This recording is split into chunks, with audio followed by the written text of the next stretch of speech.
Good morning. I am Satya, Assistant Professor, Department of Computer Science from KCS Kasinadar College of Arts and Science, Chennai. In this video, we are going to see about the process synchronization in operating system. Process synchronization. This is about getting the process to coordinate with each other. How do processes work with resources that must be shared between them? How do we go about acquiring locks to protect regions of memory? How the synchronization is really used. The objective is to introduce the critical section problem whose solution can be used to ensure the consistency of shared data, to present both hardware as well as the software solution for the critical section problem, and also to introduce the concept of an atomic transaction and discrete mechanism to ensure atomicity. First, when we look up in the cooperating process, it shares the data, okay, that can affect or affected by some other simultaneously running process. We use the producer consumer cooperating for this. For example, the concurrent access to shared data may result in data inconsistency. Maintaining data inconsistency requires mechanism to ensure the orderly execution of cooperating processes. Suppose that we wanted to provide a solution to the consumer-producer problem that fills all the buffers. We can do so by having an integer count that keeps track of the number of full buffers. Initially, the count is set to 0. It is incremented by the producer after it produces a new buffer and is decremented by the consumer after it consumes a buffer. This is the coding that we use for the producer. The only problem with the above code is the maximum number of the items which can be placed into the buffer is buffer size -1.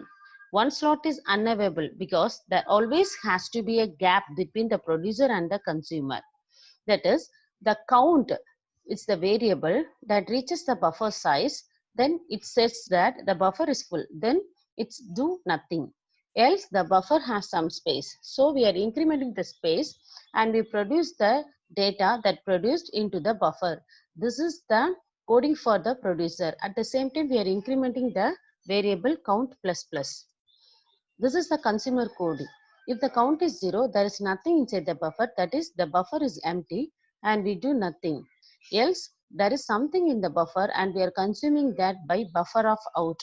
And we are incrementing the out data by incrementing the buffer size.